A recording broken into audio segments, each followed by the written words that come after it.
Hello students, आप सभी का स्वागत है दुर्गा ट्यूटोरियल के ऑनलाइन क्लासेस में। हम लोग linear equation in two variable continue किए हुए हैं और इसके कुछ वीडियोज में प्रीवियस वीडियोज में सब्स्टिट्यूशन मेथड और एलिमिनेशन मेथड से इक्वेशन को सॉल्व करने का तरीका आप लोगों को बताया जा चुका है।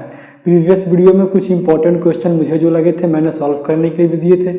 आई होप सबका हो गया होगा। जिसका नहीं हुआ होगा वो हमारी वेबसाइट से कंसल्ट करके उसका सॉल्यूशन ले ले और उसको फिर से सॉल्व कर ले। अगर कहीं किसी स्टेप पे प्रॉब्लम हो तो वो फिर से वेबसाइट के थ्रू या फिर व्हाट्सएप के थ्रू या फिर यूट्यूब पे कमेंट मैसेज में जाके हमसे कांटेक्ट करके उसके सारे कन्फ्यूजन को दूर कर सकता है। आज का जो हमारा टॉपिक है, आज जो हम पढ़ने जा रहे हैं वो हम पढ़ने वाले हैं cross multiplication method.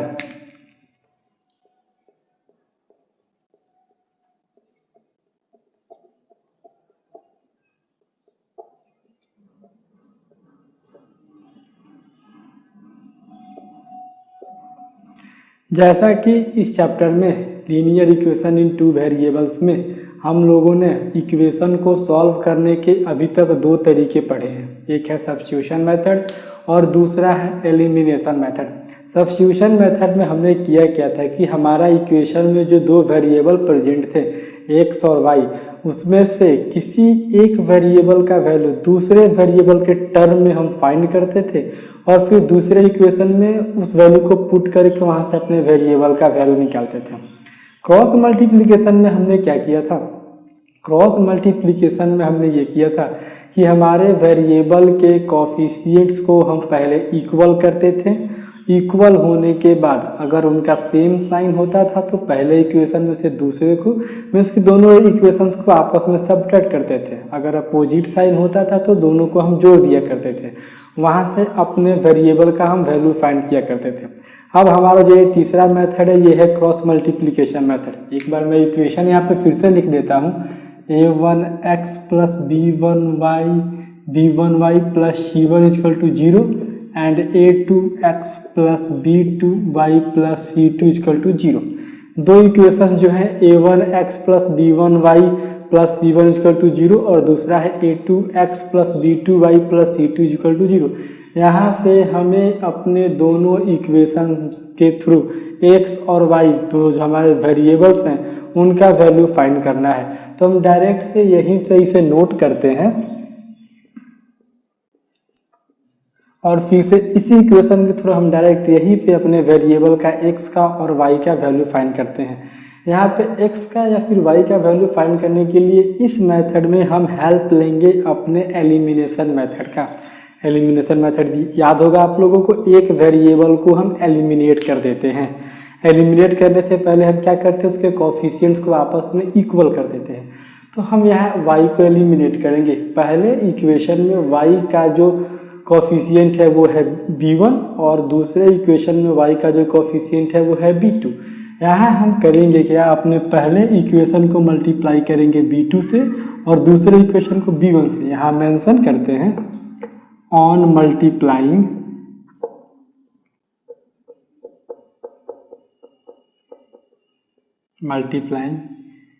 Equation 1 by b2 and equation 2 by b1। जब इक्वेशन 1 को b2 से और इक्वेशन 2 को b1 से मल्टीप्लाई करते हैं then we get a1 b2x plus b1 b2y plus c1 b2 is equal to 0 and a2 b1x plus b1 b2y plus c2 b1 is equal to 0।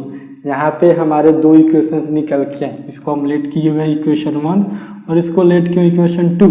फिर इस equation को late करते हैं 3 और इस इक्वेशन को लेट करते हैं 4। पहला जो हमारा इक्वेशन था a1x plus b1y plus c1 equal to 0 और दूसरा a2x plus b2y plus c2 equal to 0। इन दोनों कॉरस्पॉन्डिंग इक्वेशंस में हमने एक में b2 से और एक में b1 से मल्टीप्लाई किया है। तो हमें जो वैल्यू मिला है वो है a1 b2x plus b1 b2y plus c1 b2 equal to 0 and a2 b1x plus b1 b2y plus c2 b1 equal to 0। ये जो हमारे दो इक्वेशंस निकल के आए, हमें यहाँ से y को एलिमिनेट करना है। तो हम करेंगे क्या, सबट्रैक्ट इक्वेशन 4 फ्रॉम इक्वेशन 3।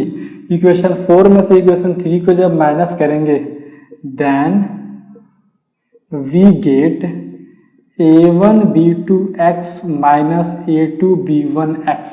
ये वैल्यू जो होगा जैसे ही हम सब्ट्रैक्ट करेंगे हमारे चौथे इक्वेशन का, मीन्स की जो सेकेंड इक्वेशन उसका साइन चेंज होगा और y के दोनों इक्वेशन में कोफिशिएंट्स आपस में इक्वल हैं, साइन अपोजिट है, वैल्यू जो होगा वो कैंसिल हो जाएगा और फिर यहाँ से निकल के आएगा plus c1b2 minus c2b1 is equal to 0। Further इसको हम यहाँ से अगर x as a common factor find करते हैं तो a1b2 माइनस a2b1 ये वैल्यू जो LHS में है इसको जब हम राइट साइड शिफ्ट करेंगे तो माइनस वाला प्लस हो जाएगा, प्लस वाला माइनस, दैट मीन्स कि c2b1 माइनस c1b2। तो x is equal to c2b1 minus c1b2 by a1b2 minus a2b1। ये था x के वैल्यू को फाइंड करने का फॉर्मूला। हमने यहाँ पे x को फाइंड किया है इस मेथड से। अगर यही ठीक इसी तरीके से जब हमें y का वैल्यू अगर फाइंड करना होता तो हम x को एलिमिनेट करेंगे, तो उसको यहाँ मैं कंटिन्यू कर देता हूँ। ऑन मल्टीप्लाइंग, एक बार फिर से बता दूं, y को एलिमिनेट करके यहाँ पे हमने x का वैल्यू फाइंड किया है। अगर हमें x को एलिमिनेट करके y का वैल्यू फाइंड करना होगा तो फिर से इस इक्वेशन में हम यहाँ जो हमने b1 और b2 से मल्टीप्लाई किया था इस बार हम a2 और a1 से मल्टीप्लाई करेंगे। इस बार हम a1 और a2 से मल्टीप्लाई करेंगे ताकि हमारा जो x के कोफिशिएंट्स है वो कैंसिल हो जाए। तो इसके लिए हम क्या करेंगे, ऑन मल्टीप्लाइंग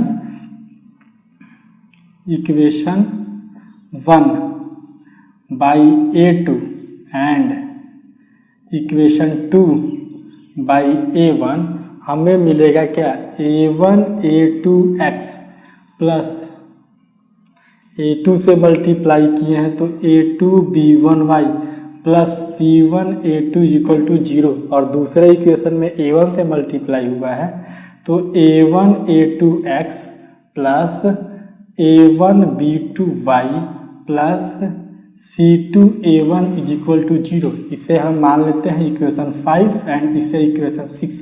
हमें x को एलिमिनेट करना है, कोफिशिएंट जो है वो सेम है, साइन जो है वो सेम है, तो यहाँ पे हम करेंगे सब्ट्रैक्ट। यहाँ मैं नोट कर देता हूँ साइड में, on subtracting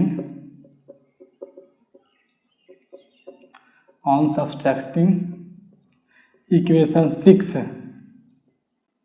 from equation 5। Equation 5 में से जब हम इक्वेशन 6 को सब्ट्रैक्ट करेंगे वी गेट, तब हमें क्या मिलेगा, तो x वाले तो सारे वैल्यू जो है आपस में कैंसिल हो जाएंगे, हमारे पास बचेगा सिर्फ y, डेट मीन्स कि a2b1y minus a1b2y plus c1a2 minus c2a1 is equal to 0। यहाँ से अगर हम y एज अ कॉमन निकालते हैं तो बचता है a2b1 माइनस a1b2 और ये जो वैल्यू हमारा लेफ्ट हैंड साइड है इसको अगर हम राइट हैंड साइड शिफ्ट करेंगे तो साइन जो होगा वो चेंज हो जाएगा, मीन्स कि c2a1 minus c1a2 then y is equal to c2a1 minus c1a2 by a2b1 minus a1b2। कोई कन्फ्यूजन, एक बार इसको अच्छे से देख लिया जाए, इसको नोट कर लिया जाए।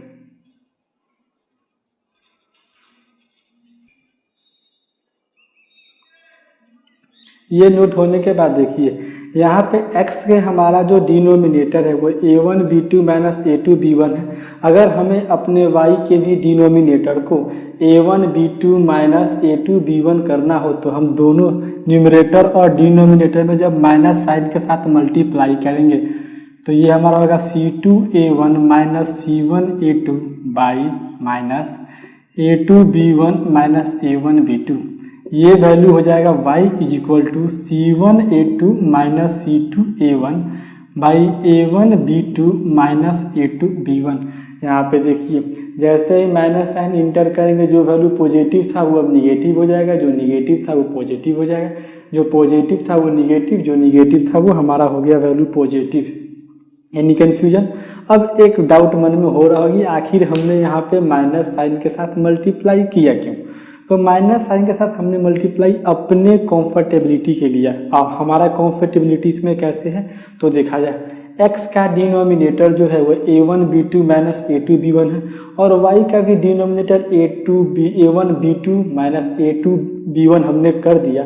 तो यहाँ से हमें जो मिला दोनों का डिनोमिनेटर सेम, हमें याद करने में आसानी होगी। क्या कि जब भी हमें x का वैल्यू फाइंड करना हो या फिर y का वैल्यू फाइंड करना हो, कांस्टेंट टर्म को हम छोड़ देंगे, a1 के साथ b2 लेंगे माइनस a2 के साथ b1 लेंगे हमेशा डिनोमिनेटर में। जब x का वैल्यू फाइंड करना हो तो x के जो कोफिशिएंट्स हो गए उनको छोड़ के y और कांस्टेंट टर्म के प्रोडक्ट को सब्ट्रैक्शन के साथ, और फिर जब y का निकालना हो तो y के कोफिशिएंट b1 और b2 को छोड़ के कांस्टेंट और x के कोफिशिएंट के प्रोडक्ट के डिफरेंस के साथ होगा वैल्यू हम फाइंड करेंगे। समझ लिया जाए, यहाँ पे हमें x निकालना था तो x वाले के कोफिशिएंट को छोड़ दिया, बचा क्या b1, तो b1 के साथ आएगा c2 b1 माइनस फिर बचा b2 और c1, तो b2 आएगा c1 के साथ। डिनोमिनेटर में a1 b2 minus a2 b1 रहेगा। y का वैल्यू निकालना है तो y के कोफिशिएंट को हमने छोड़ दिया, तो बचा क्या c1 के साथ आएगा a2 और फिर c2 के साथ आएगा हमारा a1। डिनोमिनेटर में a1 b2 minus a2 b1 जो है वो रहेगा। ये था याद करने के, इस फॉर्मूले को याद करने का एक बहुत ही आसान तरीका। हम ऐसे ही याद कर सकते हैं, डिनोमिनेटर में कांस्टेंट टर्म को हटा देंगे, a1 लेंगे तो a1 के साथ b2 माइनस a2 लेंगे तो a2 के साथ b1, और जब हम जाएंगे न्यूमरेटर के केस में तो x का वैल्यू जब निकालना होगा तो x के कोफिशिएंट को हटा दीजिए, तो लेंगे b1 के साथ c2 और लेंगे c1 के साथ b2। y निकालने के लिए y के कोफिशिएंट को हटा देंगे तो लेंगे c1 के साथ a2 और c2 के साथ a1 लेंगे। इस तरीके से हम इस फॉर्मूले को काफ़ी आसान वे में, आसान भाषा में, आसान तरीके से याद कर सकते हैं। तो एक बार फिर से इस पूरे प्रोसेस को समझ लिया जाए और इसको नोट कर लिया जाए। क्रॉस मल्टीप्लिकेशन मेथड पढ़ने के बाद हम क्या करते हैं, एक इक्वेशन मैंने ले लिया, यहाँ पे क्वेश्चन ले लिया, इसको हम क्रॉस मल्टीप्लिकेशन मेथड से सॉल्व करते हैं। तो इसको सॉल्व करने से पहले हमने जो थोड़ा सा पहले जो फॉर्मूला देखा उसको साइड में थोड़ा नोट कर लेते हैं ताकि थोड़ा सा और क्लियर समझ में आएगा। हमने x के लिए क्या वैल्यू लिखा था, डिनोमिनेटर में लिखा था a1 b2 minus a2 b1, और न्यूमरेटर में क्या लिखा था, x के कोफिशिएंट को छोड़ देंगे, डेट मीन्स कि b1 c2 minus b2 c1, और y के लिए हमने लिखा था कि डिनोमिनेटर सेम था a1 b2 minus a2 b1। y में हमने y का जब वैल्यू निकाल रहे थे तो y का कोफिशिएंट हमने छोड़ दिया था, तो यहाँ हम लेंगे c1 a2 minus c2 a1। यही फॉर्मूला हमने पिछले प्रूफिंग में सॉल्व किया है ना, पीछे नोट किया है ना, इसको एक बार देख लीजिए। अब इसी के बेस पे यहाँ से हम अपने x का और y का वैल्यू फाइंड करेंगे। x इज इक्वल टू क्या कहता है b1 का वैल्यू 3 इंटू c2 का वैल्यू जो है -17 है। क्यों -17 है, क्योंकि स्टैंडर्ड फॉर्म जो था वो था ax plus by plus c, तो अगर प्लस c यहाँ होता तब ना हम प्लस लेते हैं, लेकिन ये तो -17 है, तो यहाँ हम लेंगे c2 का वैल्यू -17 माइनस फिर क्या कहता है b2 का वैल्यू है -2 एंड इंटू c1 का वैल्यू है -6 इंटू -6 डिवाइडेड बाई a1 का वैल्यू है 2 और b2 का वैल्यू है -2 माइनस a2 का वैल्यू है 3 एंड b1 का वैल्यू है हमारा 3।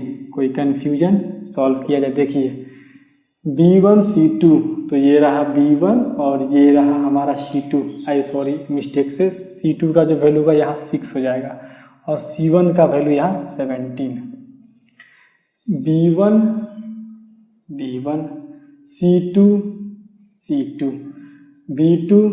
b2 और ये रहा c1, तो c1 डिवाइडेड बाई a1, तो a1 b2, उसके बाद a2, ये रहा a2 और फिर से b1, तो ये रहा b1।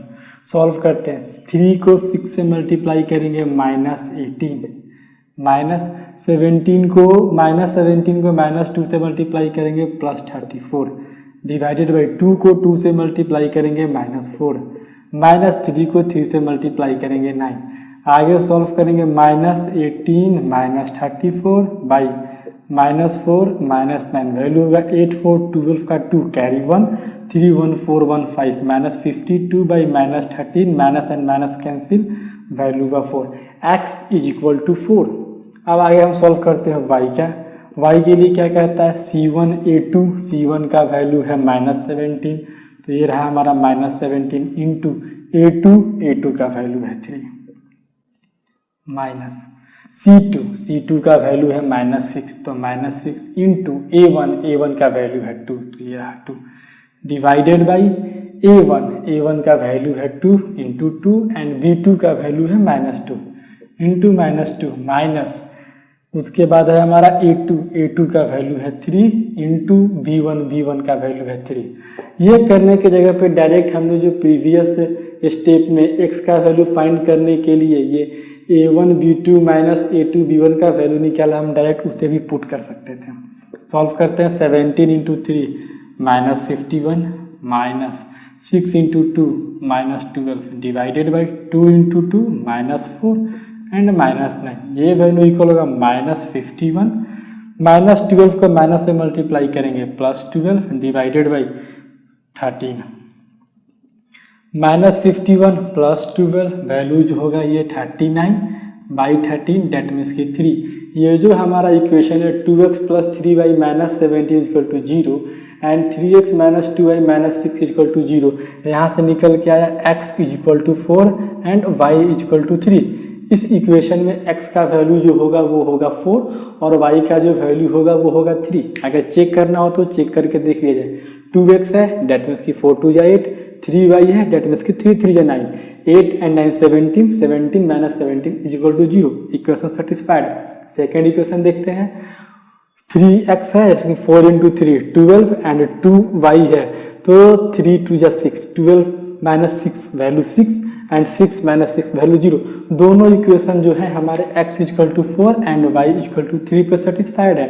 इस इक्वेशन में x का जो वैल्यू होगा वो 4 होगा, y का जो वैल्यू होगा वो 3 होगा।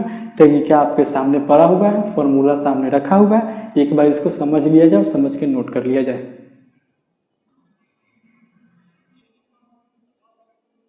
हमने क्रॉस मल्टीप्लिकेशन से लीनियर इक्वेशन का जो सिंपल सा एक इक्वेशन था, स्ट्रेट इक्वेशन था, उसको तो सॉल्व कर लिया।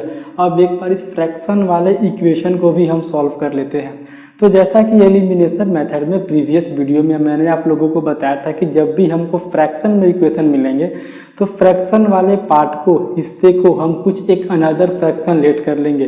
डेट मीन्स कि यहाँ से हम लेट करेंगे 1/x equal to u and 1/y equal to v। जैसे ही हमने 1/x को u माना और 1/y को v माना, इक्वेशन हमारा कुछ इस तरीके से हो जाएगा 2u + 3v equal to 13 and 5u - 4v equal to -2। 1/x को माना था u तो 2/x को हम 2 इंटू 1/x लिख सकते हैं और 1/x के लिए u तो 2u। 3/y को हम 3 इंटू 1/y लिख सकते हैं, इसलिए 1/y के प्लेस पे भी 3v। 5/x को हम 5 इंटू 1/x लिख सकते हैं, 1/x के लिए u 5u। 4/y को हम 4 इंटू 1/y लिख सकते हैं और 1/y के लिए भी तो 4v। इसे हम अपने लीनियर इक्वेशन के स्टैंडर्ड फॉर्म में लेके आएंगे, डेट मीन्स कि ax + by + c के फॉर्म में लेके आएंगे। तो इक्वेशन कुछ हमारा होगा 2u + 3v - 13 equal to 0 and 5u - 4v + 2 equal to 0। यहाँ पे हमारा a1 b1 c1 a2 b2 c2 तीनों टर्म अवेलेबल है। सॉल्व करते हैं हम। x के लिए फॉर्मूला मैंने क्या लिखवाया था, b1 c2 minus b2 c1 divided by a1 b2 minus a2 b1। तो नोट करते हैं, b1 का वैल्यू है 3 इंटू 3, इसका c2 है, c2 का वैल्यू है 2 तो ये रहा 2 माइनस b2 का वैल्यू -4 इंटू c1 का वैल्यू जो है -13 डिवाइडेड बाई A1 का वैल्यू 2 और B2 का वैल्यू -4 माइनस A2 का वैल्यू 5 और B1 का वैल्यू है 3। सॉल्व करते हैं, ये वैल्यू 3 × 2 = 6 -4 एंड -13 मल्टीप्लाई होने के बाद ये हो जाएगा हमारा 52 डिवाइडेड बाई 4 × 2 = 8 -8 -15 वैल्यू होगा 52 6 -52 ये -46 डिवाइडेड बाई -8 एंड -15 वैल्यू हो जाएगा -23 डैट मीन्स की 2। यहाँ निकल के आया हमारा u = 2। यहाँ पे मैंने x लिखा हुआ है लेकिन इक्वेशन में u है, मिस्टेक। यहाँ पे जो होगा वो u होगा। u का वैल्यू हमारा 2 निकल के आ गया। अब हम निकालते हैं v का वैल्यू। v के लिए फिर से वही फॉर्मूला, क्या, डिनोमिनेटर में a1 b2 तो रहेगा ही, -a2 b1 तो रहेगा ही, न्यूमरेटर में चला जाएगा हमारा c1 a2 -c2 a1। ये फॉर्मूला आप लोगों को मैंने y के लिए लिखवाया था, ये x के लिए लिखवाया था, लेकिन इस क्वेश्चन में x की जगह पे अनदर वेरिएबल u यूज हुआ है और y की जगह पे v यूज हुआ है, तो इसलिए ये फॉर्मूला u और v के लिए भी एप्लीकेबल होगा। सॉल्व करते हैं। c1 का वैल्यू हमारा यहाँ देखिए कोई इक्वेशन में क्या दिया गया है, -13, तो ये रहा -13 इंटू A2 का वैल्यू है 5, तो इंटू 5 माइनस C2 का वैल्यू है 2, तो 2 इंटू A1 का वैल्यू है 2, तो 2 डिवाइडेड बाई सीधे से ये A1 B2 -A2 B1 का वैल्यू हमने ऑलरेडी निकाला हुआ है -23। वैल्यू ये होगा -65, ये होगा -4 डिवाइडेड बाई -23 डेट मीन्स की -69 बाई -23 वैल्यू इज 3। v का वैल्यू जो आया वो आया 3। अब एक बार हमें स्टार्टिंग में आते हैं, हमने u को लेट किया है 1/x, u = 1/x और हमने फाइंड किया है u = 2। ये इक्वेशन, इसको इक्वेशन लेट करने की जरूरत है नहीं, ये u का वैल्यू 1/x और u का वैल्यू 2। अगर हम दोनों को कंपेयर करें, देखें तो 1/x = 2 देन x = 1/2। सिमिलरली हमने v को लेट किया है 1/y, v = 1/y, लेकिन v का वैल्यू हमने फाइंड किया है 3, v = 3। अगर इन दोनों वैल्यूज को हम कंपेयर करें तो निकल के आएगा 1/y = 3 देन y = 1/3। तो ये जो हमारा इक्वेशन था 2/x + 3/y = 13 and 5/x - 4/y = -2, इस इक्वेशन में x का जो वैल्यू होगा वो होगा 1/2 और y का जो वैल्यू होगा वो होगा हमारा 1/3। तो इसको एक बार नोट कर लिया जाए। ये जो फॉर्मूला है, ये जो तरीका, जो मेथड मैंने बताया है फ्रैक्शन को सॉल्व करने का, ये बहुत ही इंपॉर्टेंट है मेथड। विदा अपने फ्रैक्शन को हम कोई अनदर वेरिएबल लेट किए हुए इस टाइप्स के क्वेश्चंस को नहीं सॉल्व कर सकते। एलिमिनेशन में भी हमने फ्रैक्शन को एक अनदर वेरिएबल लेट किया था, क्रॉस मल्टीप्लिकेशन में भी हम अपने फ्रैक्शन को एक अनदर वेरिएबल लेट करेंगे। लेट करने से फायदा हमें ये होगा कि अब हमारा जो इक्वेशन होगा वो एक सिंपल वे में कन्वर्ट हो जाएगा, कहीं फ्रैक्शन कहीं डिनोमिनेटर नहीं रहेगा और सिंपल इक्वेशन में हमें वेरिएबल का वैल्यू फाइंड करने में काफ़ी आसानी होती है।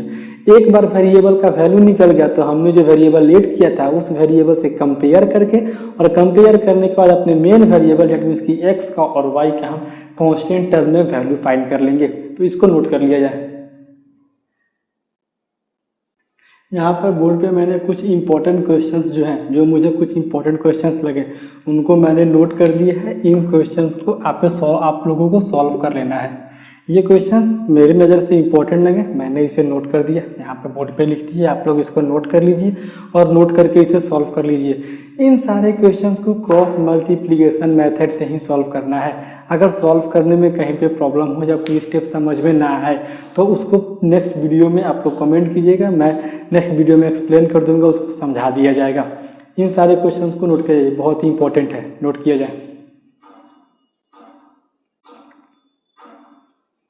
सबका नोट हो गया? तो एक बार फिर से देखते हैं हम क्या क्या हमने देखा है। Substitution, elimination, cross multiplication, 3 methods देख लिए। इक्वेशन को सॉल्व करने का तरीका देख लिया।